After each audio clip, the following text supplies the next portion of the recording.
안녕하세요, 여러분. 오늘 밤 우리는 조금 아찔할 수도 있는 이야기 속으로 천천히 걸어 들어가 보려고 합니다. 지금 당신의 주방 어딘가 밝은 냉장고 불빛 아래에서 조용히 놓여 있는 몇 가지 과일들. 저는 오늘 그 과일들이 당신의 콩팥을 어떻게 살리고 또 어떻게 무너뜨릴 수도 있는지 제 30년 진료 인생에서 봐온 가장 현실적인 이야기들을 나누려 합니다. 생생한 이미지 하나만 떠올려 보세요. 차갑고 달콤한 수박 한 조각을 베어 문 순간의 그 상쾌함. 그런데 그 한 조각이 콩팥의 노화가 진행된 몸에서는 심장을 멈추게 하는 폭탄이 될 수도 있습니다. 당신은 살아남지 못할 수도 있습니다. 물론 이 말을 저는 약간 장난스럽게 그렇지만 매우 진지한 마음으로 드리고 있습니다. 그러니 편안한 자세를 취하기 전에 잠시 시간을 내어 좋아요와 구독을 눌러주세요.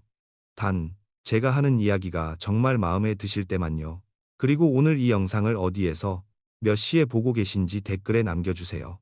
저는 여러분이 이 밤을 어떻게 보내고 계신지 늘 궁금합니다. 자, 이제 불을 끄고 은은한 백색 소음이 들리도록 선풍기를 켜셔도 좋습니다. 그럼 오늘 밤의 여정을 함께 시작해보죠. 제가 오늘 들려드릴 첫 이야기는 우리가 너무 쉽게 믿고 먹어왔던 좋은 과일들이 사실은 나이가 든 몸에 얼마나 무겁게 내려앉을 수 있는가에 대한 측면입니다. 저는 늘 환자들에게 말하곤 합니다. 좋다고 알려진 음식일수록 노년에는 두 번 생각하셔야 합니다. 나이가 들수록 우리 몸은 과거의 매뉴얼대로 움직이지 않습니다. 젊을 때의 콩팥은 거대한 정수기처럼 칼륨도, 물도, 단백질 잔여물도 척척 걸러냈지만 60세를 넘기면 이야기가 달라집니다. 필터는 느려지고 구멍은 막히고 힘은 떨어집니다. 노년의 지혜를 담아 말하자면 몸은 나이를 속이지 않는다. 는 이 단순한 사실을 받아들일 때 건강의 방향이 비로소 잡힙니다. 그러나 우리가 이 지혜를 되새길 틈도 없이 과일의 달콤한 향은 너무도 자연스럽게 우리를 안심시키죠. 저는 진료실에서 참외를 좋아한다던 어르신이 어느 여름날 심한 부정맥으로 실려와 급하게 투석을 받는 장면을 수도 없이 보았습니다. 그분들은 하나같이 이렇게 말씀하십니다. 몸에 좋은 거라서 먹었을 뿐인데요. 그 말이 오히려 제 마음에 오래 남습니다. 과일이 주는 착각은 건강하다는 믿음을 너무 쉽게 허락한다는 점입니다. 하나 재미있는 TMI를 하나 드리자면 제가 어릴 때 저희 어머니는 여름마다 수박을 콩팥 세척기라고 부르셨습니다. 그런데 의사가 되고 나서 그 말이 정확히 반대일 수도 있다는 걸 알게 됐죠. 사실 수박은 신장이 약한 노년층에게는 물폭탄과 다름없습니다. 이런 역설적 상황을 마주하면 인간의 몸은 생각보다 더 복잡하고 더 신비롭다는 생각이 듭니다. 의학적으로 논쟁이 많은 부분을 조심스럽게 이야기해 보자면 일부 의사들은 과일은 과일일 뿐 위험성을 지나치게 과장할 필요는 없다고 말합니다. 하지만 저는 그렇게 생각하지 않습니다. 현장에서 환자들의 수치를 매일 보고 그들이 무너졌다, 다시 일어서는 과정을 옆에서 지켜본 사람으로서 노년기의 작은 실수 하나가 얼마나 큰 파문을 일으킬 수 있는지 실감합니다. 특히 칼륨, 젊은 몸에서는 좋은 전해질이지만 노화한 콩팥에서는 심장의 리듬을 무너뜨리는 도구가 되기도 합니다. 그런 의미에서 오늘 밤 우리가 다루는 이 위험한 과일들의 진실은 단순한 건강 정보가 아닙니다. 이것은 당신이 앞으로의 10년을 어떤 몸으로 살아낼 것인지 결정하는 은밀한 기로입니다. 세상에는 온갖 음식이 있고 수많은 건강 비법이 존재하지만 콩팥만큼 조용히 그리고 무섭게 몸 전체의 균형을 무너뜨리는 장기는 없습니다. 그래서 저는 늘 말합니다. 콩팥을 지키는 사람은 나이를 지키는 사람이다. 그리고 그 시작은 우리가 너무나 당연하게 먹어왔던 과일들에 대한 재해석에서부터 출발합니다. 지금 이 순간에도 냉장고 속에서 당신을 기다리고 있을 몇 가지 과일들, 참외, 키위, 수박, 오렌지, 이 네 가지가 어떻게 콩팥을 파괴하는지, 그리고 무엇이 그 자리를 대신해야 하는지 앞으로의 여정에서 아주 천천히 차분하게 풀어드리겠습니다. 걱정 마세요. 저는 병원의 편이 아닙니다. 당신의 콩팥을 지켜온 사람으로서 오늘 밤만큼은 온전히 당신의 편입니다. 칼륨이라는 한 단어가 이렇게 무겁게 들릴 줄은 아마 대부분의 분들이 상상도 못하셨을 겁니다. 저 역시 의대에 입학하기 전까지만 해도 칼륨이란 그저 바나나에 많다는 정도로만 알고 있었죠. 그런데 시간이 흐르고 60세 이후에 몸이 어떻게 변하는지를 수없이 목격하면서 저는 이 작은 전해질이 얼마나 큰 그림자를 들이우는지 깨닫게 되었습니다. 노년의 콩팥은 이미 힘겨운 숨을 쉬고 있고 그 약해진 필터 위로 칼륨이 한꺼번에 밀려오면 그 결과는 때로 너무도 갑작스럽게, 너무도 잔인하게 다가옵니다. 젊은 사람에게 칼륨은 오히려 고마운 존재입니다. 나트륨을 조절하고 체액 균형을 잡아주고 신경과 근육이 제 역할을 할 수 있도록 돕는 든든한 조력자죠. 그런데 60세가 넘어가면 그 조력자는 어느 날 갑자기 반대편으로 돌아섭니다. 마치 평생 함께 일하던 동료가 어느 순간 배신자가 되는 것처럼요. 제가 진료실에서 가장 자주 보는 패턴은 이것입니다. 선생님, 어제까지 멀쩡했는데 오늘 아침부터 가슴이 쿵쾅거리고 손발이 저리고 이게 갑자기 왜 이러죠? 대부분 칼륨 수치가 폭등했을 때 나타나는 전형적인 신호들입니다. 노년의 지혜를 담은 말 하나를 떠올리면 과유불급 꼬여부지라는 표현이 딱 맞습니다. 많아서 좋은 건 젊은 시절 이야기고 늙은 콩팥 앞에서는 모든 것이 적당히여야 합니다. 칼륨도 마찬가지죠. 젊었을 때는 살짝 과하게 들어와도 콩팥이 고속도로처럼 척척 처리해주지만 나이가 들면 그 고속도로가 국도로, 나중에는 비포장도로가 되어버립니다. 차가 막히고 길이 좁아지고 결국 정체가 생기죠. 그 정체가 바로 고칼륨 혈증입니다. 하나 재미있는 TMI를 말하자면 제가 레지던트 시절 응급실에서 바나나 4개를 한 번에 드신 할아버님이 심각한 부정맥으로 들어온 적이 있습니다. 저는 그날 처음으로 바나나 과다 섭취라는 이유로 응급 코드가 걸리는 장면을 봤습니다. 당시에는 조금 웃기기도 했지만 결국 그분의 심장이 불규칙하게 요동치는 걸 직접 보면서 농담이 아니라는 걸 새삼 느꼈습니다. 그날 이후 저는 바나나를 볼 때마다 살짝 경계를 하곤 합니다. 음식은 언제나 맥락 속에서 먹어야 한다는 의미겠죠. 의학계에서도 칼륨에 대한 논쟁은 여전히 존재합니다. 일부 학자들은 칼륨은 고혈압과 심혈관 질환을 예방하는 필수 전해질이며 노년층도 충분히 섭취해야 한다고 주장합니다. 물론 일리가 있습니다. 문제는 그 주장이 건강한 콩팥을 전제로 한 이야기라는 점입니다. 콩팥 기능이 정상이면 칼륨을 얼마든지 처리할 수 있지만 사구체 여과율이 절반 이하로 떨어진 몸에는 그 공식이 성립되지 않습니다. 저는 환자들에게 늘 이렇게 말합니다. 이론과 현실은 다릅니다. 이론은 당신의 콩팥이 젊다고 가정하지만 현실은 그렇지 않거든요. 논쟁이라는 건 결국 어디에 기준을 두느냐에 따라 결론이 달라지는 법입니다. 칼륨이 무서운 이유는 단순히 혈액 속에 쌓인다는 것 때문이 아닙니다. 그것은 심장의 전기 신호를 교란시킵니다. 마치 전깃줄이 노후에 접촉 불량이 생기면 불꽃이 튀듯 심장 세포에도 같은 일이 벌어집니다. 박동이 느려졌다 빨라졌다 불규칙해지는 부정맥, 그리고 심한 경우 무수축 아시스톨이라는 상태가 찾아옵니다. 쉽게 말하면 심장이 멈추는 것입니다. 이건 과장도 경고도 아닙니다. 실제로 매년 여름철 복통이나 어지러움으로 병원을 찾았다가 칼륨 수치 때문에 갑자기 심폐소생술을 받는 노년층이 적지 않습니다. 제가 기억하는 한 72세 환자분은 참외 2조각을 먹고 잠들었다가 새벽에 숨이 턱 막혀 깼다고 했습니다. 병원에 왔을 때 그의 칼륨 수치는 6.8이었습니다. 정상 상한은 5입니다. 고작 2조각이 어떻게 그럴 수 있느냐고요? 그건 바로 노화한 콩팥이 감당할 수 있는 한계치가 아주 낮아져 있기 때문입니다. 젊은 사람의 10만큼 먹은 것이 노년의 몸에서는 40처럼 반응하는 경우도 있습니다. 인간의 생리는 정말 놀랍고 때로는 잔인할 만큼 변화무쌍합니다. 물론 여기서 너무 겁을 먹을 필요는 없습니다. 칼륨은 적이라고 단정할 수도 없습니다. 적당한 양을 적절한 타이밍에 콩팥이 받아들일 수 있는 범위 내에서 먹으면 충실한 조력자가 됩니다. 하지만 사실을 직시해야 합니다. 지금 이 영상을 보고 계신 대부분의 60세 이상 시청자분들의 콩팥은 이미 젊은 시절의 50% 이하로 기능하고 있을 가능성이 매우 높습니다. 그래서 저는 오늘 이 칼륨 폭탄의 그림자 이야기를 가장 앞쪽에 두었습니다. 위험을 아는 것이 곧 생존의 첫걸음이니까요. 그리고 저는 오늘 밤에도 다시 다짐합니다. 병원의 편이 아니라 여러분의 콩팥 편이 되겠다. 의학적 논쟁이 있든 없든 실제 환자의 몸에서 벌어지는 일은 분명합니다. 칼륨은 조심해야 한다는 것, 그리고 그 시작은 우리가 너무 당연하게 먹는 과일 하나를 고르는 데서부터 시작된다는 것입니다. 수박 이야기를 꺼내면 다들 미소부터 짓습니다. 여름의 상징이고 입안 가득 퍼지는 차가운 단맛은 어린 시절의 추억까지 불러오니까요. 그런데 저는 진료실에서 수박을 떠올리면 조금 다른 감정이 먼저 찾아옵니다. 숨을 제대로 쉬지 못해 파랗게 질린 얼굴들, 그리고 폐 속에 차오른 물 때문에 한밤중에 깨어난 어르신들의 절박한 눈빛. 어쩌면 여러분이 생각하는 수박과 제가 경험하는 수박은 전혀 다른 존재일지도 모릅니다.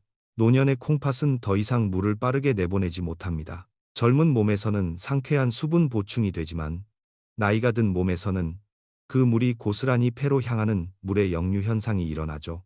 노년의 지혜가 담긴 말 중 이런 것이 있습니다. 물이 넘치면 배가 뒤집힌다. 누구나 물이 좋다고 알고 살아왔지만 너무 많으면 오히려 생명을 위협합니다. 콩팥 역시 마찬가지입니다. 여과 기능이 떨어진 콩팥은 몸속 수분을 배수하지 못하고 가둬두는데 이때 가장 먼저 무너지는 곳이 바로 폐입니다. 폐는 원래 가벼운 공기를 품어야 하는데 그 안에 물이 차기 시작하면 산소가 들어갈 자리가 사라집니다. 산소가 부족해지면 우리는 갑자기 숨이 턱 막힐 정도로 힘들어지고 누웠을 때 더 심해지기 때문에 잠을 이루지 못합니다. 저는 이 상황을 환자들에게 이렇게 설명합니다. 배에 물이 차도 불편하지만 폐에 물이 차면 생명이 위험해집니다. TMI 하나를 덧붙이자면 제가 레지던트 시절 한 교수님은 수박 폐부종이라는 표현을 쓰곤 했습니다. 당시에는 농담인 줄 알았지만 실제로 여름만 되면 수박 섭취 후 폐부종으로 응급실에 실려오는 어르신들을 너무 자주 경험했습니다. 한 번은 69세 여성분이 그냥 수박을 조금 먹고 잤을 뿐인데 숨이 안 쉬어져서 죽는 줄 알았다고 하셨습니다. 그날 밤 산소 호흡기까지 연결해야 할 만큼 상태가 심각했죠. 그분의 폐 엑스레이를 보면 폐가 마치 빗물을 머금은 스펀지처럼 뿌옇게 변해 있었습니다. 콩팥이 제 역할을 하지 못해 수분이 전신으로 넘쳐났기 때문입니다. 학문적으로 논쟁이 되는 부분도 있습니다. 일부 의사들은 수분은 많이 마셔야 신장이 좋아진다고 주장합니다. 그러나 이 말은 정상 신장 기능을 가진 사람에게만 적용되는 이야기입니다. 노년층의 신장은 이미 사구체 여과율이 30-40% 수준으로 떨어져 있을 가능성이 높고 이런 몸에 과도한 수분은 더 큰 부담을 주게 됩니다. 저는 신장내과 전문의로서 단언할 수 있습니다. 만성 신부전이 있거나 혹은 콩팥 기능이 저하된 60세 이상에게 수박은 물의 홍수를 일으키는 방아쇠가 될 수 있다는 사실을요. 이건 학문적 논쟁이 아니라 현장에서 확인되는 현실입니다. 수박이 문제인 이유는 단순한 수분 함량 때문만은 아닙니다. 수박 한 조각에는 물뿐 아니라 칼륨도 함께 들어 있습니다.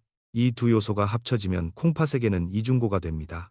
물을 배출하라는 신호와 칼륨을 내려보내라는 신호가 동시에 몰리지만 노화한 콩팥은 이 두 가지를 한꺼번에 처리할 능력이 없습니다. 마치 좁은 문으로 두 사람이 동시에 뛰어 들어오려다 서로 걸려 넘어지는 상황과 비슷하죠. 결국 처리되지 못한 칼륨은 혈액 속에 남고 물은 폐에 남고 심장과 폐는 동시에 위험에 빠집니다. 저는 이 부분을 이야기할 때 늘 약간 조심스럽습니다.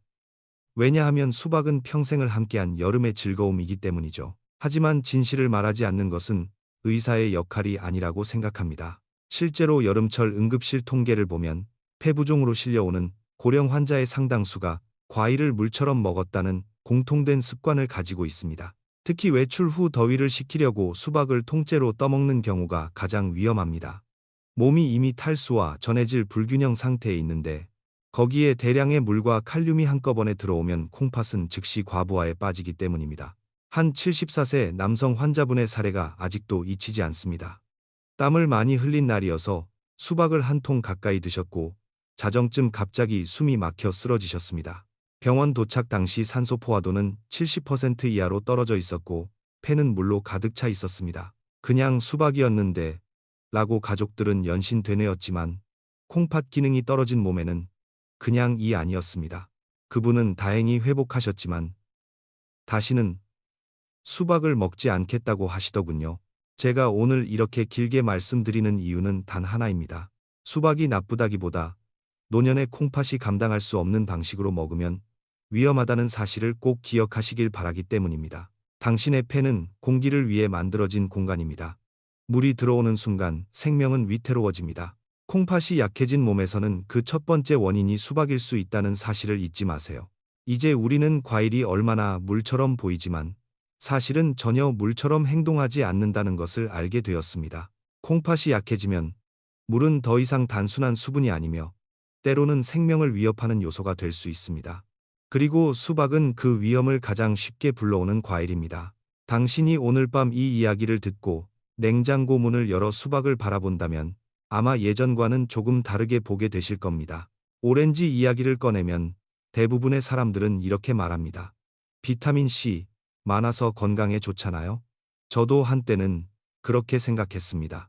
학교에서 배운 영양학 교과서도 그렇게 말했고, TV 광고도 그렇게 말했으며, 심지어 제 주변 의사 친구들도 종종 오렌지는 늘 안전한 과일이라고 단정하곤 했죠. 하지만 진료실에서 30년을 보내다 보니 저는 조금 다른 결론에 다다르게 되었습니다. 특히 60세 이후의 몸, 그리고 콩팥 기능이 떨어진 사람에게 오렌지는 더 이상 비타민 덩어리가 아닙니다. 오렌지는 때로 심장 박동을 무너뜨리는 숨겨진 함정을 품고 있는 조금은 위험한 과일이 됩니다. 노년의 지혜를 빌려 말하자면 좋은 것도 넘치면 독이 된다는 말이 있습니다. 오렌지를 이야기할 때 이보다 적절한 말이 없죠. 오렌지에는 칼륨이 상당히 많이 들어 있습니다. 생과일 한 개의 칼륨은 평범하게 느껴질 수도 있지만 문제는 사람들이 오렌지를 주스로 마신다는 점입니다. 주스로 만드는 순간 칼륨은 농축되고 흡수 속도는 2배, 3배 빨라집니다. 마치 평범한 물이 높은 수압의 물줄기로 변하는 것처럼요. 콩팥 기능이 약한 몸은 이 속도를 감당할 수 없습니다. 제가 예전에 진료했던 75세 환자분이 기억납니다. 아침마다 신선한 오렌지 주스를 갈아 마시는 것이 건강 비결이라고 믿어오신 분이었습니다. 자연식이 최고예요, 선생님. 그분은 늘 그렇게 말하곤 했죠. 그런데 어느 날 갑자기 심장이 불규칙하게 뛰고 온몸이 떨린다며 응급실로 오셨습니다. 혈액 검사 결과 칼륨 수치는 6.3, 매우 위험한 수치였습니다. 원인을 추적해 보니 그날도 역시 오렌지 주스를 유리잔 가득 마시고 난 직후였습니다. 그분은 충격을 받은 듯한 표정으로 이렇게 말했습니다. 그냥 오렌지였을 뿐인데요. 네, 그냥 오렌지였지만 그 몸에게는 독이었습니다. TMI 하나를 드리자면 저는 의대 시절 오렌지 주스를 좋아하는 친구와 내기를 한 적이 있습니다. 누가 더 빨리 한 잔을 마시나 하는 아주 유치한 내기였죠. 그 친구는 정말 한 모금에 다 들이키는 미친 속도를 보여줬고 저는 그 자리에서 패배를 인정했습니다. 그런데 나중에 신장내과에서 일하면서 그 장면이 불현듯 떠올랐습니다. 와, 환자분이 저렇게 마시면 진짜 위험하겠구나. 속도는 항상 문제를 키우죠. 특히 콩팥이 노화한 몸에서 더 그렇습니다. 여기서 하나의 논쟁적 문장을 슬쩍 꺼내 보겠습니다. 오렌지는 노년층에게 반드시 필요한 과일이다. 이 문장 어떤가요? 사실 일부 영양학자들은 이렇게 주장합니다. 항산화 작용이 뛰어나고 혈관 건강에 좋다는 이유에서죠. 하지만 저는 현장에서 수많은 환자가 오렌지 때문에 칼륨 수치가 상승하고 심한 경우 부정맥으로 쓰러지는 모습을 보아왔습니다. 그래서 이 주장에는 강하게 반박하고 싶습니다. 모든 영양학적 장점도 콩팥이 건강하다는 전제가 있을 때만 유효합니다. 신장이 약해진 노년층에게 오렌지는 이론보다 현상이 더 중요한 과일입니다. 오렌지의 진짜 문제는 칼륨과 당분이 동시에 공격을 가한다는 점입니다. 칼륨은 심장 박동의 리듬을 흔들고 당분은 혈액을 끈적하게 만들어 콩팥의 미세 혈관을 막습니다. 이 두 가지가 합쳐지면 콩팥은 마치 막힌 하수구처럼 제 기능을 하지 못하고 그 결과 독소가 온몸을 떠돌게 됩니다. 당뇨병이 있는 환자라면 위험은 더욱 커지죠. 당뇨는 원래 콩팥을 빨리 망가뜨리는 병인데 여기에 오렌지 주스까지 더해지면 속도는 2배가 됩니다. 제가 환자들에게 자주 하는 말이 있습니다. 건강을 위해 마시는 한 잔이 병을 부르는 한 잔이 될 수 있습니다. 오렌지 주스는 그 대표적인 예입니다. 생과일보다 더 위험하고 더 빠르고 더 강하게 몸에 영향을 미칩니다. 오렌지 3개를 천천히 먹는 것보다 오렌지 주스 한 잔이 더 큰 칼륨 폭탄이 될 수 있습니다. 많은 분들이 이 사실을 모른 채 아침마다 건강 루틴이라며 주스를 마십니다. 그리고 어느 날 갑자기 가슴이 두근거리고 손발이 저리기 시작하죠. 한 번은 82세 어르신이 저에게 이렇게 말씀하셨습니다. 선생님, 오렌지 주스는 제 아침의 행복인데 이걸 끊어야 하나요? 저는 잠시 웃으며 대답했습니다. 행복은 끊지 마세요. 하지만 주스는 줄이셔야 합니다. 그리고 저와 함께 대안을 찾아냈습니다. 얇게 썬 배 한 조각을 티와 함께 마시는 것, 혹은 물에 희석한 레몬 한 방울로 상쾌함을 대신하는 것.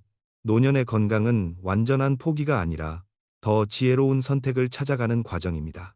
결국 오렌지의 문제는 과일 자체보다는 먹는 방식과 먹는 몸 상태에 있습니다. 콩팥 기능이 약해진 몸에서 오렌지와 오렌지 주스는 심장과 신장을 동시에 공격하는 조용한 파괴자가 될 수 있습니다. 우리가 평생 건강하다고 믿어온 과일이 이렇게 다른 얼굴을 가지고 있다는 사실, 조금 놀랍지 않나요? 그렇지만 걱정하지 마세요. 오늘 이 밤의 여정은 위험을 알려주기 위한 것이지 두려움에 머물게 하려는 것이 아닙니다. 우리가 무엇을 조심해야 하는지만 알면 그 다음에는 무엇으로 건강을 채워야 할지 자연스럽게 배우게 됩니다. 이제 당신은 오렌지를 단순한 비타민 덩어리로 보지 않을 것입니다. 그것은 노년의 콩팥에게는 조금 조심스러운 손님입니다. 친절하지만 한계를 모르면 위험한 손님이죠. 조금 후, 저는 그 빈자리를 채울 진짜 기적의 과일들을 이야기해 드릴 겁니다. 그 과일들은 콩팥을 치유하고 염증을 낮추고 다시 숨을 쉬게 만드는 진정한 동맹입니다.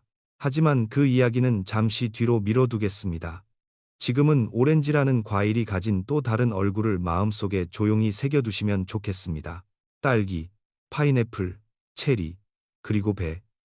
이 네 가지 과일을 저는 기적의 과일이라고 부릅니다. 과장이 아니라 실제로 제 환자들의 수치를 살려내고 위태롭던 콩팥 기능을 되돌려 놓으며 삶 전체를 바꿔 놓는 힘을 가진 과일들이기 때문입니다. 부드러운 과육 속에 숨어 있는 성분들은 마치 몸속에서 작동하는 작은 치유 기계들처럼 움직입니다. 이 과일들은 단순히 맛있다는 이유로 먹는 과일이 아니라 노년의 몸을 다시 숨쉬게 하는 산소 호흡기와도 같습니다. 하지만 그 이야기를 풀어가기 전에 우리는 한 가지 사실을 먼저 인정해야 합니다. 노화한 콩팥은 여전히 회복할 능력이 있습니다. 완벽히 되돌아가지는 않더라도 충분히 좋아질 수 있습니다. 저는 그 가능성을 수없이 목격해 왔습니다. 노년의 지혜가 담긴 말 하나가 있습니다. 살아있는 동안은 아직 늦은 게 아니다. 콩팥도 마찬가지입니다. 많은 분들이 신장이 한번 망가지면 끝이라고 착각하지만 사실 그렇지 않습니다. 적절한 음식을 넣어주고 염증을 줄여주고 부담을 덜어주는 환경을 만들면 콩팥은 조용히 회복하기 시작합니다. 이 네 가지 과일이 바로 그 환경을 만들어주는 강력한 도구들입니다. 각각의 과일 안에는 몸을 다시 부드럽게 열어주는 성분들이 들어 있습니다. 딸기를 떠올려 봅시다. 그 붉은 과육 속에서는 엘라그산이라는 성분이 콩팥 세포의 산화를 막고 염증을 가라앉히며 노화한 필터를 다시 부드럽게 만들어줍니다. 저는 진료실에서 딸기를 천연 소방수라고 부르곤 합니다. 콩팥 안에 불씨 같은 염증을 찾아다니며 꺼주는 역할을 하기 때문입니다. 게다가 칼륨도 적당해서 콩팥에게 부담을 주지 않으면서도 영양을 채워주는 이상적인 조합을 갖추고 있죠. 여기서 살짝 TMI를 곁들여 드리자면 제가 딸기를 좋아하는 이유 중 하나는 어릴 때 딸기를 씻어놓고 냉장고에 넣어두면 몇 분 후 사라지는 딸기 공중증발 사건 때문입니다. 물론 범인은 누나였지만 이상하게 저는 그때부터 딸기가 누군가의 기분을 좋게 만드는 과일이라는 인상을 갖게 됐습니다. 진료실에서도 비슷합니다. 딸기를 권하면 환자들의 표정이 조금은 부드러워지죠. 기분 좋은 음식이 많지 않은 신장 환자들에게 딸기는 작은 행복입니다. 파인애플은 완전히 다른 방식으로 콩팥을 돕습니다. 브로멜라인이라는 강력한 효소가 단백질 찌꺼기를 분해해 콩팥이 처리하기 쉽게 만들어줍니다. 이건 마치 막힌 하수구에 세정제를 붓는 것과 비슷합니다. 눈에 보이지 않는 단백질 잔여물이 콩팥의 사구체를 막고 염증을 일으키는데 파인애플은 그 찌꺼기를 잘게 부숴 배출을 돕는 조용한 기술자입니다. 대중적으로는 단맛 때문에 위험하다고 오해받지만 사실 칼륨은 매우 낮아 신장 환자에게도 안전합니다. 그리고 과일 중 다이아몬드라고 불리는 체리. 체리는 요산을 떨어뜨리는 거의 유일한 과일입니다. 요산이 쌓이면 통풍이 오고 통풍이 오면 콩팥은 빠르게 망가집니다. 체리는 이 과정을 되돌리는 기적 같은 역할을 합니다. 안토시아닌과 케르세틴이 콩팥을 괴롭히는 요산 찌꺼기를 붙잡고 배출시키는 것이죠. 이건 학문적으로도 충분히 증명된 사실입니다. 통풍 환자에게 체리를 꾸준히 먹였더니 통증 발작이 35% 감소했다는 연구 결과도 있고 실제로 제 환자들도 체리를 먹으며 요산 수치가 눈에 띄게 내려갔습니다. 학문적으로 논쟁이 될 만한 문장을 하나 조심스럽게 던져보겠습니다. 과일이 신장약보다 더 강력하다. 이 문장은 당연히 의사들 사이에서 반발을 살 수 있습니다. 약은 약이고 과일은 음식이니까요. 하지만 저는 늘 현장을 보며 생각합니다. 약은 증상을 잠시 눌러주지만 음식은 세포를 바꿉니다. 특정한 과일들은 실제로 콩팥 세포의 염증을 줄이고 혈관을 회복시키고 여과 능력을 조금씩 끌어올릴 수 있습니다. 물론 약을 대신할 수 있다는 뜻은 아니지만 약이 할 수 없는 부분을 과일이 보완해주는 것은 사실입니다. 네 번째 기적의 과일은 바로 배입니다. 배는 수분이 많지만 수박과는 전혀 다릅니다. 배의 펙틴이라는 성분은 스펀지처럼 독소를 흡착하고 나트륨을 붙들어 소변으로 부드럽게 끌고 나갑니다. 배에는 콩팥 염증을 진정시키는 루테올린이라는 성분까지 들어있어 콩팥을 식히고 붓기를 빼주는데 탁월합니다. 환자들에게 배숙을 추천하는 이유도 같은 맥락입니다. 따뜻한 배숙은 위장을 편안하게 만들고 칼륨은 낮추면서 유효 성분은 농축해 콩팥에 아주 부드럽게 스며듭니다. 이 네 가지 과일은 단순히 좋다라는 말로는 설명이 부족합니다. 콩팥이 다시 숨을 쉬기 위해 필요한 역할들을 정확하게 나눠 맡고 있고 서로의 약점을 보완하며 함께 시너지를 만들어냅니다. 그래서 저는 이 과일들을 처방할 때도 서로 조합해 생활 속에 넣을 수 있도록 구체적인 규칙을 안내합니다. 과일은 단순한 간식이 아니라 콩팥 회복 프로그램의 일부입니다. 당신이 지금 이 밤에 이 이야기를 듣고 있다면 아마 조금은 마음이 가벼워졌을 수도 있습니다. 위험한 과일들이 있었듯이 이렇게 우리 몸을 되살리는 과일들도 존재한다는 사실이 위안이 되니까요. 콩팥은 조용한 장기이고 회복도 조용히, 천천히 이루어집니다. 그리고 그 회복의 첫걸음이 바로 냉장고에 어떤 과일이 들어있는가에서 시작된다는 점을 기억하시면 좋겠습니다. 노화한 콩팥을 이해하는 것은 마치 오래된 정수기를 해부하는 것과 비슷합니다. 겉으로 보기에는 멀쩡해 보이지만 내부의 필터는 이미 수십 년의 시간 동안 녹이 슬고 먼지가 끼고 구멍이 제 기능을 하지 못하고 있습니다. 저는 환자분들에게 종종 이렇게 설명합니다. 콩팥은 말이 없어요. 아프다고 소리도 안 지르고 불평도 안 해요. 하지만 조용히 무너집니다. 그 침묵이 사실 더 무섭죠. 그래서 콩팥 기능이 떨어지는 초반에는 대부분 아무런 자각이 없습니다. 조금 피곤하다, 소변색이 흐리다, 다리가 살짝 붓는다. 이 정도만 힌트처럼 흘러나옵니다. 그러다 어느 날 갑자기 수치가 크게 떨어져 병원을 찾게 되는 경우가 아주 많습니다. 노년의 지혜를 빌려 말하자면 쇠는 겉에서 녹지 않는다. 속에서부터 녹는다. 콩팥도 그렇습니다. 우리가 평소에 느끼지 못하는 사이 사구체 여과율, 크레프완, 천천히, 그러나 꾸준히 내려갑니다. 이 여과율이란 결국 콩팥이 피 속의 노폐물을 얼마나 잘 걸러낼 수 있는지를 보여주는 척도인데 60세 이후에는 자연스러운 노화로 인해 1년에 평균 1ml씩 떨어진다고 알려져 있습니다. 물론 생활 습관이 나쁘면 그 속도는 두세 배까지 빨라지기도 합니다. 그래서 저는 진료할 때마다 환자들에게 말합니다. 나이를 먹는 건 문제가 아닙니다. 관리하지 않는 게 문제죠. TMI 하나를 살짝 얹자면 저는 의대 시절 사구체 모형을 외우다가 사구체가 사람 얼굴처럼 보인다는 헛소리를 한 적이 있습니다. 실습 조교가 웃다가 넘어질 정도였지만 그 이후로 저는 이상하게 사구체를 볼 때마다 표정을 가진 작은 생명체처럼 느껴집니다. 그래서일까요? 환자의 사구체 여과율이 좋아지는 걸 보면 이상하게 뿌듯합니다. 마치 제 아이 성적이 오른 것처럼요. 물론 환자분들이 듣기엔 조금 이상할 수도 있겠지만 의료진에게는 그만큼 감정적인 의미가 크게 다가옵니다. 학문적으로 논쟁이 되는 부분 또한 콩팥의 회복 가능성입니다. 어떤 의사들은 콩팥은 한 번 망가지면 되돌릴 수 없다고 단정합니다. 물론 완전히 죽은 세포는 다시 살아나지 않습니다. 하지만 염증 때문에 기능을 잃었던 사구체는 회복될 수 있습니다. 실제로 수많은 연구 결과들이 이를 뒷받침하고 있고 제 환자들 중에도 식습관을 바꾸고 염증을 낮추는 음식들을 꾸준히 먹으면서 GFR이 15% 개선된 사례들이 있습니다. 이 변화는 약으로는 얻기 어렵습니다. 음식이 가진 서서히 변화를 만든다는 특징 때문입니다. 이제 콩팥의 구조를 조금 더 깊게 들여다봅시다. 콩팥의 사구체는 아주 미세한 모세혈관 덩어리로 이루어져 있습니다. 이 작은 혈관들이 하루 180리터의 혈액을 걸러내죠. 놀랍지 않나요? 하지만 이 작은 구조물들이 염증, 당, 고혈압, 칼륨 폭탄, 단백질 찌꺼기, 탈수 등 여러 공격을 받게 되면 벽이 딱딱해지기 시작합니다. 벽이 굳으면 여과가 느려지고, 느려지면 독소가 쌓이고, 독소가 쌓이면 다시 염증이 생기며 악순환이 반복됩니다. 이것이 노화한 콩팥의 전형적인 흐름입니다.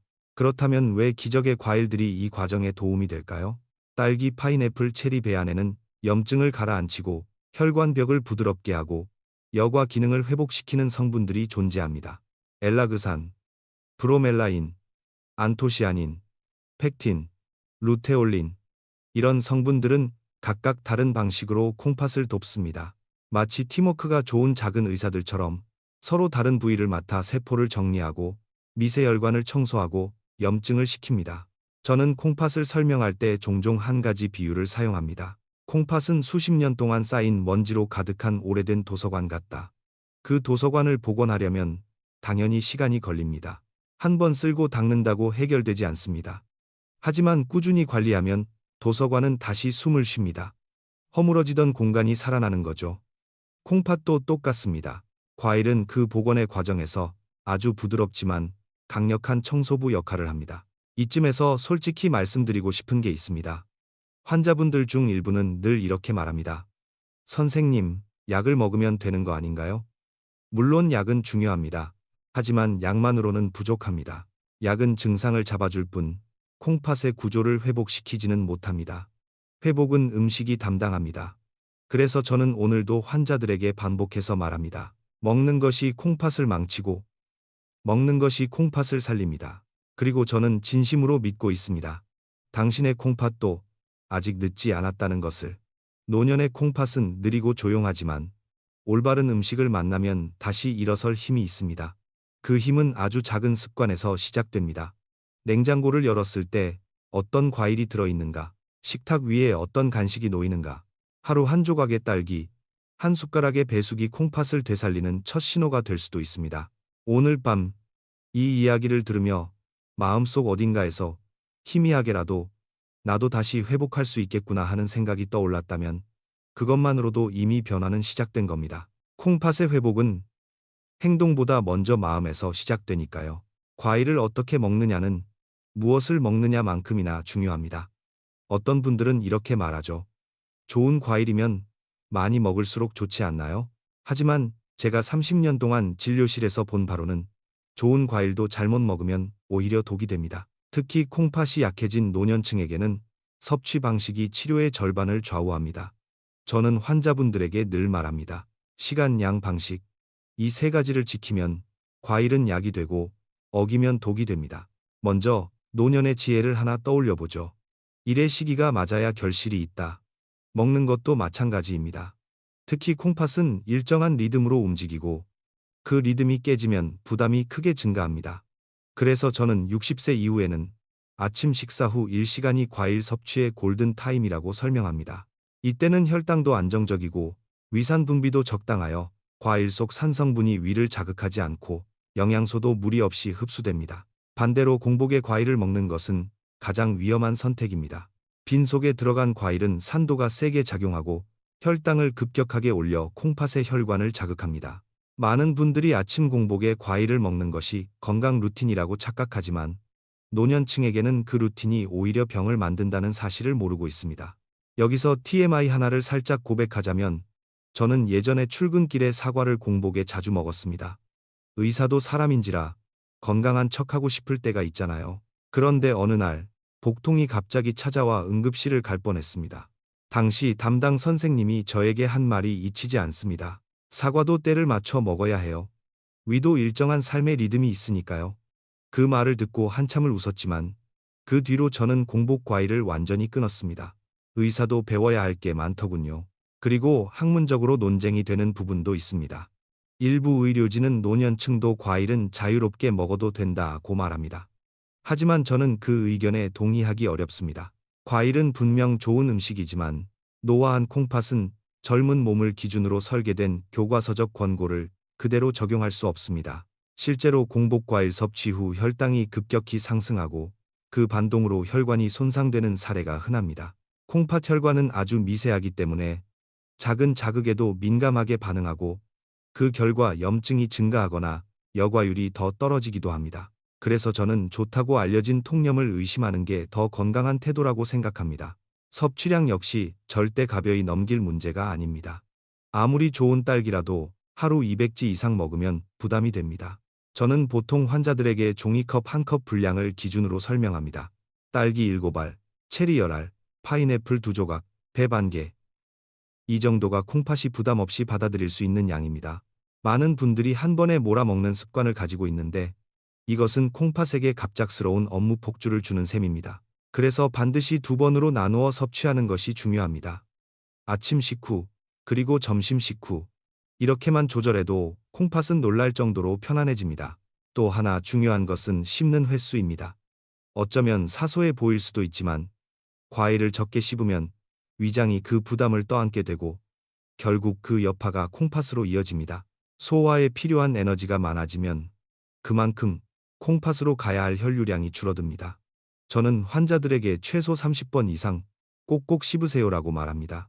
이렇게 씹으면 침속 효소가 영양소를 미리 분해해 콩팥이 거의 일을 하지 않아도 되도록 도와주죠.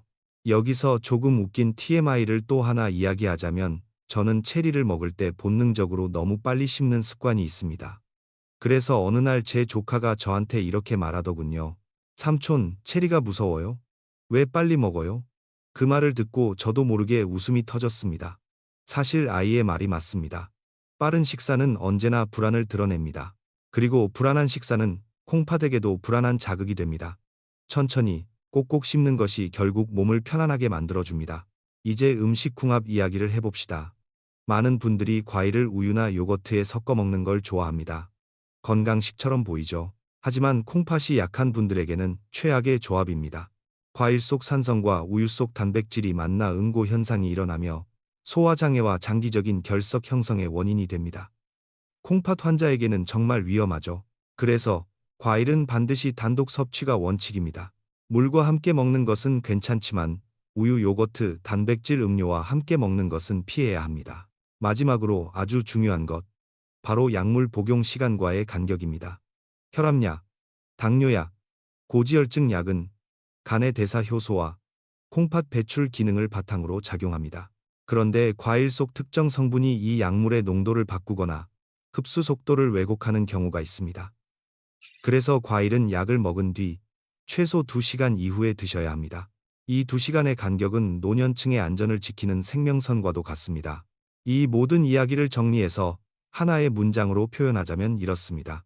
좋은 과일을 좋은 방식으로 먹어야 그것이 진짜 약이 된다. 오늘 밤 당신이 듣고 있는 이 지침들은 그저 건강 정보가 아닙니다. 앞으로 10년의 콩팥을 지키는 작은 행동 지침서입니다. 당신의 식탁이 달라지고 냉장고의 구성이 달라지고 하루 2번의 과일 섭취가 규칙을 갖추기 시작할 때 그때부터 콩팥은 천천히 그러나 확실히 회복하는 길을 걷기 시작합니다. 제가 진료했던 수많은 환자들 중에서도 68세 박성훈 할아버님의 이야기는 유난히 제 마음속에 강하게 남아 있습니다. 그분의 얼굴은 처음 진료실에 들어섰을 때 이미 지쳐 있었고 다리는 심하게 붓고 눈빛은 불안과 체념이 뒤섞여 있었습니다. 대학병원에서 곧 투석을 준비하셔야 합니다. 라는 말을 듣고 나서 거의 마지막 희망처럼 저를 찾아오셨죠. 저는 그 순간을 지금도 기억합니다. 선생님, 혹시 방법이 조금이라도 남아 있을까요? 라고 떨리는 목소리로 묻던 모습이 아직도 생생합니다. 노년의 지혜는 때로 단순한 문장 속에 담겨 있습니다. 포기하면 끝이고 시도하면 길이 열린다. 바로 그 지점에서 우리는 길을 찾기 시작했습니다. 저는 할아버님께 냉장고 속 참외, 수박, 오렌지, 믹스커피를 모두 정리하시라고 했습니다. 그리고 그 자리에 딸기와 배를 올려두라고 했죠. 처음엔 난감해하셨습니다. 아니, 딸기는 달아서 안 좋은 거 아니에요? 배는 칼륨이 많지 않나요? 너무나도 흔한 오해들이었습니다. 하지만 할아버님은 끝내 제 말을 믿어주셨습니다. 그리고 그것이 기적의 시작이었습니다. TMI를 하나 얹자면 박성훈 할아버님은 진단 첫 주에 딸기를 인터넷으로 대량 구매하셨습니다. 그런데 배송이 잘못되어 딸기 대신 고구마 상자가 온 적이 있었죠. 그날 할아버님은 저에게 전화를 걸어 선생님, 딸기 대신 고구마가 왔어요. 고구마도 콩팥에 좋나요? 라고 물으셨습니다. 저는 웃음을 참지 못하고 고구마는 지금은 드시지 마시고 환불 받으세요 라고 말씀드렸습니다. 그 전화 통화는 아직도 제 마음속에서 따뜻한 웃음으로 남아 있습니다. 학문적으로는 여전히 회복이 가능한가에 대한 논쟁이 많습니다. 콩팥은 한번 망가지면 끝이다라는 말이 오래전부터 교과서처럼 퍼져 있죠. 물론 일부는 사실입니다.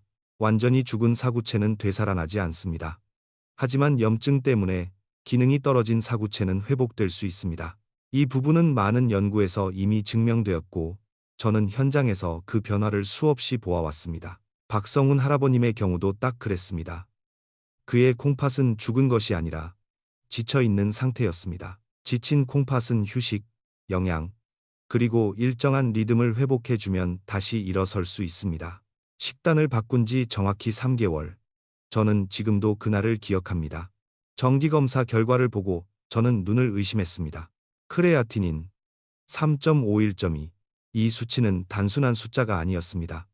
삶이 다시 열린다는 증거였고 희망이 실체가 있다는 증명이었습니다. 할아버님은 그 자리에서 눈물을 흘리며 제 손을 꼭 잡았습니다. 선생님이 제 인생을 다시 돌려주셨어요. 그 말은 수많은 환자를 봐온 의사인 저에게조차 심장 깊은 곳을 울리는 고백이었습니다. 그러나 이 이야기를 들으며 오해하시면 안 되는 것이 있습니다. 이것은 기적이라기보다 원리입니다. 콩팥은 염증을 줄이면 기능이 올라가고 독소를 덜어내면 숨을 쉬기 시작합니다. 나쁜 과일을 끊고 좋은 과일로 대체하며 섭취 방법을 체계화하면 콩팥은 살아남기에서 회복하기로 전환합니다. 이 원리는 누구에게도 예외가 없습니다. 하지만 또 하나의 현실적인 주의점도 있습니다. 환자 중 일부는 식습관을 완벽히 고쳤음에도 불구하고 단 한 가지를 지키지 않아 다시 악화되는 경우가 있습니다. 바로 약물과 과일 섭취의 타이밍을 혼동하는 것입니다. 고혈압약이나 당뇨약을 먹고 바로 과일을 먹으면 대사효소가 방해받아 약효가 흔들리고 부작용 위험이 커집니다. 저는 그 사실을 알고 있었기에 할아버님께 반드시 약을 드신 뒤 2시간 뒤에 과일을 드세요 라고 강조했습니다. 그는 이 규칙을 한 번도 어기지 않았습니다. 그리고 그 성실함이 결국 콩팥을 되살렸습니다. 저는 오늘도 진료실에서 환자들의 손을 잡으며 조용히 이렇게 말합니다. 몸은 항상 신호를 보냅니다. 다만 그 신호가 작을 뿐이죠. 박성훈 할아버님도 그 신호를 놓치지 않았습니다. 그리고 그 선택이 그의 삶을 바꾸었습니다.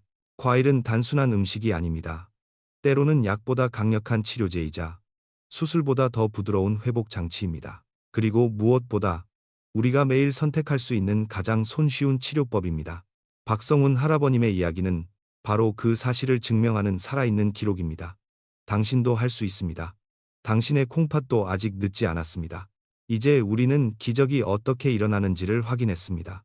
그런데 여기서 한 가지 더 중요한 지점이 남아 있습니다. 아무리 좋은 과일도 아무리 올바르게 먹어도 특별한 경우에는 반드시 제한해야 하는 상황이 존재합니다. 그 이야기는 다음 단계에서 아주 조심스레 다루어야 합니다. 이제 저는 조금 더 조심스러운 이야기로 들어가려 합니다. 왜냐하면 지금까지 말씀드린 4가지 기적의 과일들 딸기, 파인애플, 체리, 베이 과일들조차도 모두에게 완전히 안전한 것은 아니기 때문입니다. 의사로서 30년 동안 진료를 하며 수없이 고민했던 지점도 바로 이 부분입니다. 누구에게는 약이 되지만 누구에게는 독이 될 수 있다. 이는 식습관 치료의 가장 중요한 원리입니다. 그래서 저는 이 지점을 절대로 가볍게 넘기지 않습니다. 노년의 지혜는 이렇게 말합니다. 내게 맞는 것이 가장 좋은 것이다. 누구나 따라할 수 있는 건강법은 존재하지 않습니다. 콩팥은 특히 그렇습니다. 사람마다 손상 정도가 다르고 여과율이 다르고 약물 복용 여부가 다르고 동반 질환이 다릅니다. 그래서 저는 처음 환자를 만날 때 항상 3가지를 먼저 확인합니다. 현재 사구체 여과율 9, 2, 2, 최근 혈액 검사에서 칼륨 수치, 복용 중인 약물 리스트. 이 3가지를 모르면 아무리 좋은 과일이라도 마음 놓고 권할 수 없습니다. 특히 만성 신부전 사기 또는 오기, 즉 여과율이 크게 떨어진 분들에게는 오늘 소개한 과일들조차 섭취를 제한해야 하는 경우가 있습니다. 아니, 딸기처럼 칼륨이 적은 과일도요? 네. 이유는 단순합니다. 이미 콩팥이 배출 능력을 상실했기 때문입니다. 정상적인 몸이라면 딸기나 배에 들어있는 적은 양의 칼륨쯤은 문제없이 처리할 수 있지만 콩팥이 거의 작동하지 않는 몸에서는 작은 양의 칼륨도 위험한 부하가 될 수 있습니다. TMI 하나를 슬쩍 들려드리자면 제가 예전에 진료했던 한 환자분은 딸기를 비타민 약처럼 생각하셨습니다. 선생님, 제가 딸기를 너무 좋아해서요. 하루에 15알씩 먹고 있어요. 그분은 콩팥 기능이 오기초입이었기 때문에 저는 바로 손사래를 치며 말했습니다. 하루 5알만 드세요. 딸기도 과일입니다. 그분은 조금 실망하시다가도 이내 웃으며 이렇게 말했죠. 선생님이 딸기마저 뺐으면 저는 인생에 낙이 없습니다. 그 말에 저도 웃었지만 식단 조절의 중요성을 다시금 느끼는 순간이었습니다. 좋아하는 음식일수록 몸의 상태를 기준으로 해석해야 합니다. 학문적으로도 여전히 논쟁이 있습니다. 모든 신장 환자에게 과일은 제한해야 한다. vs. 적정량의 과일 섭취는 오히려 신장 기능 개선에 도움이 된다. 결론은 간단합니다. 두 주장 모두 맞고 동시에 틀릴 수 있다는 사실입니다. 왜냐하면 답은 개인에게 있기 때문입니다. 콩팥은 사람마다 손상 양상도 다르고 염증 수치도 다르고 심장의 전기 신호 안정성도 다릅니다. 제가 진료실에서 반복해온 말이 있습니다. 다른 사람에게 맞는 음식이 나에게도 맞는다는 보장은 없습니다. 그것은 콩팥이 가장 개인적인 장기라는 의미이기도 합니다. 또 하나 반드시 기억해야 할 부분이 있습니다. 고혈압 약 중 일부는 칼륨을 높입니다. ARB 계열, ACE 억제제 계열 약물들이 대표적입니다. 이런 약을 복용하는 분이 과일을 섭취할 때는 훨씬 더 신중해야 합니다. 과일 속 칼륨과 약물로 인해 상승한 칼륨이 겹치면 순식간에 고칼륨 응급사태가 찾아올 수 있기 때문입니다. 저는 환자들에게 항상 말합니다. 과일보다 약이 더 위험할 때도 있습니다. 약이 칼륨을 조용히 올린다는 사실을 잊지 마세요. 여기서 약물 과일 상호작용과 관련해 또 하나의 TMI를 드릴까요? 예전에 제 진료실에 오시던 한 73세 할머니는 약을 꼬박꼬박 드시는 걸 자랑처럼 말씀하셨습니다. 선생님, 저는 약은 정확하게 먹어요. 그런데 어느 날 혈액검사에서 칼륨이 갑자기 치솟아 있었고 저는 원인을 찾기 위해 하루 식단을 자세히 여쭤봤습니다. 알고 보니 약을 드신 직후 파인애플을 먹는 습관이 있었던 겁니다. 저는 그 자리에서 머리를 감쌌죠. 아이고, 어머니, 약 바로 뒤에 파인애플은 안 돼요. 할머니는 눈을 동그랗게 뜨며 그게 왜요? 라고 물으셨고 저는 자상한 목소리로 설명했습니다. 약과 과일은 서로 타이밍이 있습니다. 싸우게 만들면 안 돼요. 노년의 콩팥은 매우 예민합니다. 어느 날은 딸기 5알도 버거워하고 어느 날은 체리 10알을 문제없이 받아들일 때도 있습니다. 그래서 저는 항상 강조합니다. 몸의 신호를 먼저 들으세요. 과일을 먹고 다음날 몸이 무겁다, 손발이 저리다, 숨이 약간 차다, 이런 미세한 신호를 놓치면 안 됩니다. 콩팥은 절대 큰 소리로 경고하지 않습니다. 조용히, 아주 미세하게 말합니다. 그리고 그 소리를 들을 수 있을 때 우리는 콩팥을 지킬 수 있습니다. 이제 우리는 기적의 과일들이 모든 사람에게 동일하게 작용하는 것이 아니라는 현실을 분명히 확인했습니다. 당신이 안전하게 이 과일들을 활용하기 위해서는 몸의 상태, 약물, 수치, 섭취량이 4가지를 반드시 고려해야 합니다. 건강은 절대로 남에게 맞는 법을 따라가는 것이 아닙니다. 오직 나에게 맞는 방식만이 정답입니다. 이제 마지막 장에서는 이 모든 이야기를 차분히 묶어 하나의 길로 정리하려고 합니다. 당신이 앞으로 10년을 어떤 몸으로 살아갈지 결정하는 가장 부드러운 결론을 담아드리겠습니다. 이제 우리는 긴 여정을 거의 마무리할 시점에 와 있습니다.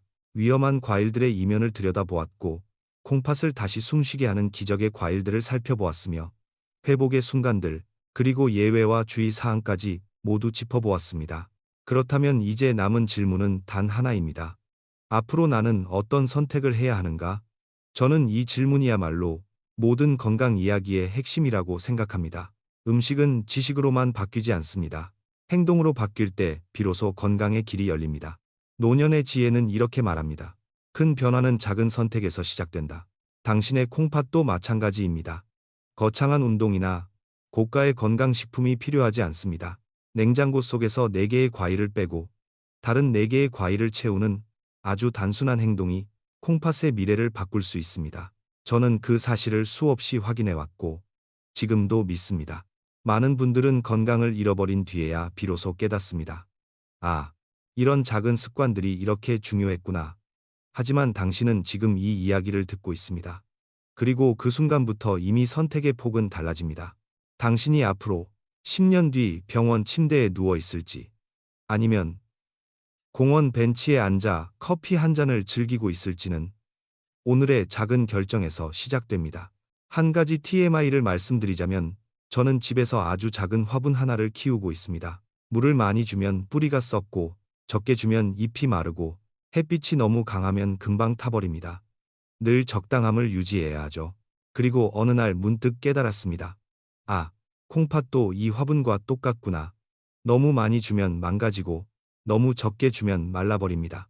몸은 늘 균형을 좋아합니다.